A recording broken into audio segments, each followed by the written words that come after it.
Right, so hello and welcome back to Books and Things. Today I'm going to be doing a big books tag, because as you all know I do enjoy a nice long book, especially when they're by Dickens. This tag was created by One Book One Review, and I'll link her channel down below, and I was tagged by Shout Amy. Again, I will also link her channel and her video down below. The basic aim of this tag is that you talk about the 5 longest books in terms of page count that you have read, and then you also talk about the 2 longest books in terms of page count that are on your TBR. I'm going to talk about a slightly larger quantity of books, otherwise this video would just be Dickens plus Les Miserables, and I feel like maybe for variety I will extend it a little bit. So there we go, let's do this tag.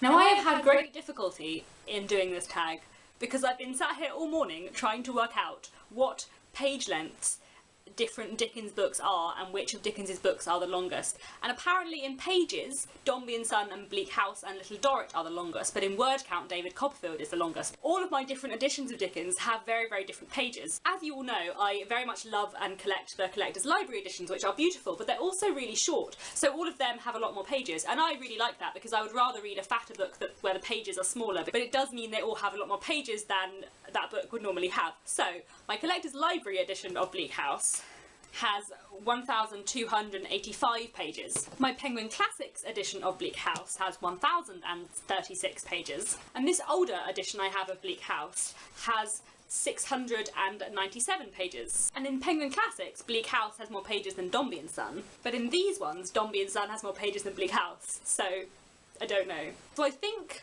that the longest Dickens books are Bleak House, Dombey and Son, David Copperfield, Little Dorrit, and Our Mutual Friend. Sometimes Nicholas Nickleby as well.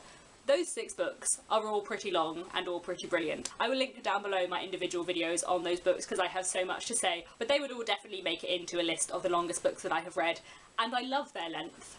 I really do. One of the things I really love about Dickens is that he has a lot of characters, and they all have very interweaving plots that all link together in a glorious, beautiful way. I very much love that about Dickens, and I like that his books are so epic and there are so many characters that all link together in these huge, massive books. I love it. I think it's wonderful. It's great. They're wonderful. Anyway, so following on from that Dickensian interlude, let me tell you about the 5 longest books I have read that are not by Dickens. One I think would definitely be The Goldfinch, this monster of a book, which I didn't read. I listened to an audiobook. It was 38 hours. It was too long. I'm not a fan of The Goldfinch. I keep on hearing a lot of people say that The Secret History is brilliant and encouraging me to read The Secret History. I don't know if I will. It's very Dickensian in many ways. I should have enjoyed it, but I didn't because it's too long and it needed a lot of cutting. This book could have been brilliant if the writing had been severely cut down and if it was 2/3 of the length, in my opinion. But anyway, in general, I think I much prefer longer classics than longer modern literature. In general, because a lot of the very long books, especially from the Victorian period, were published in a serial fashion. So there's something about the serialised form that very much lends itself to long books. So if a book is long and from the Victorian period, I have much less reservations than if a book is very, very long and from today. I reckon Vanity Fair by William Makepeace Thackeray would also be in the top 5 longest books I've read that are not by Dickens. This is 808 pages, but obviously it's the Collector's Library, so I know that in another edition it will probably be maybe like 700 pages, I don't know. But I do like Vanity Fair. I really enjoy it, but I haven't read it since I was 15, so I don't actually remember that much about it. The main character, Becky Sharp, is someone that you really don't like, but you also root for, and that's very clever. I enjoy that. Next, He Knew He Was Right by Anthony Trollope. This is a brilliant, brilliant book. I really do enjoy Anthony Trollope. I think a lot of people start with his The Warden because it's very short. Don't start with The Warden. It's great if you're massively into the Victorian period and find Victorian church politics interesting, as I quite do, but it's a bit dry, whereas He Knew He Was Right and The Way We Live Now and his book Rachel Ray are just all wonderful. I love He Knew He Was Right. It's about a Victorian man. He gets married at the beginning of the book and he begins to suspect that his wife is having an affair, and it's basically about how his suspicions of his wife just drive everything into utter chaos. It's very, very good and I love it, and I really need to reread it because I haven't read it since I was about 15. This copy is about 834 pages. Next, Anna Karenina. Again, I have the Collector's Library edition, which is probably very misleading in terms of page count, but this copy has 1,125 pages. I gather from a quick Google that it's about 864 pages in Penguin Classics, so that can help compare it to the Dickens. So it's shorter than Dickens, but still great. I really did love this very much. I read this back in November, December, at some point at the end of last year, I think, and it was wonderful to get completely into the world and the characters. One very good thing about Tolstoy is that he writes very short chapters, so even though it's a really long book, it feels very digestible, which I really enjoyed. I really need to read War and Peace as well, but you know, that's even longer. But the longest book I have read, longer than all the Dickens, is Les Miserables by Victor Hugo. And this, in the Penguin Classics, is 1,231 pages. That's a pretty decent size. It's a long book. It's pretty long, but it's also very, very good.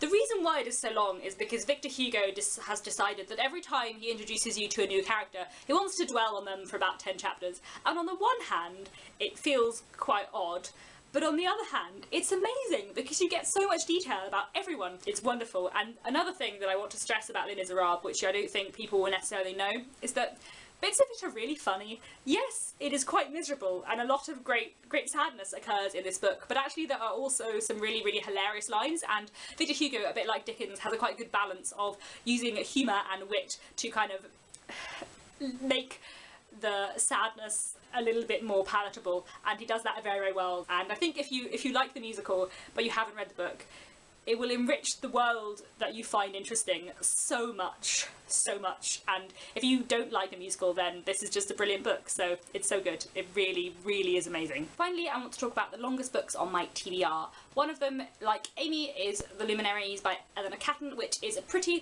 big book, and one I am really hoping to enjoy. This is 832 pages, which is pretty hefty, and I gather quite a few of us on BookTube are going to be doing a buddy read later on in the year. I think Marie Berg and Liz from Now Voyaging and a couple of other people are going to be reading this, so I'm really looking forward to actually finally getting this, because I've owned it for quite a while, and I hear very good things, especially from Olivia Pope, and me and her have very similar taste in writing, so I have high hopes for this, high hopes indeed. Another very giant book on my TBR is this, which doesn't have a cover on. I don't know where the Das Jacket has gone. I was looking for another book in my brother's room and I found that he had this on his shelf, and it's pretty hefty. This is 990 pages, and they're pretty big pages, and it's a hardback, and it's huge. And I didn't realise it was this long, but I so loved The Name of the Wind, so I'm sure I will enjoy this very much, however gigantic it may be, and I'm looking forward to it very much at some point. Now, the other two very long books on my TBR, which I feel I should mention even though I've already mentioned two, are two books that I don't own. One of them is The Crimson Petal and the White by Michelle Faber. The other one is Jonathan Strange and Mr. Norrell. I hear very, very, very good things about both of these from many people on BookTube who I respect. I know that Olivia Pope said I would very much enjoy The Crimson Petal and the White, and I know that Mo from Mo's Reads has said that I will enjoy Jonathan Strange and Mr. Norrell, and I know a little bit about both of these, and I think I will enjoy both of them very much, partly because of the 19th century setting.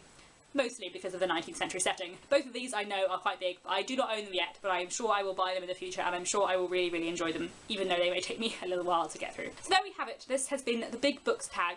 I'm going to tag some people as well. I'm going to tag Olivia Pope and Mo from Mo's Reads because I have already mentioned them, and I'm also going to tag the three ladies I usually read Hardy with because those three are very into classics, and I'm sure they will have some long classics to talk about. So that is Alicia from Ex Libris, Yamini from The Skeptical Reader, and Anne from Beyond the Pages. I hope you have enjoyed this video. Please let me know in the comments down below what is the longest book you have ever read, and I will be back very soon with another video. See you soon.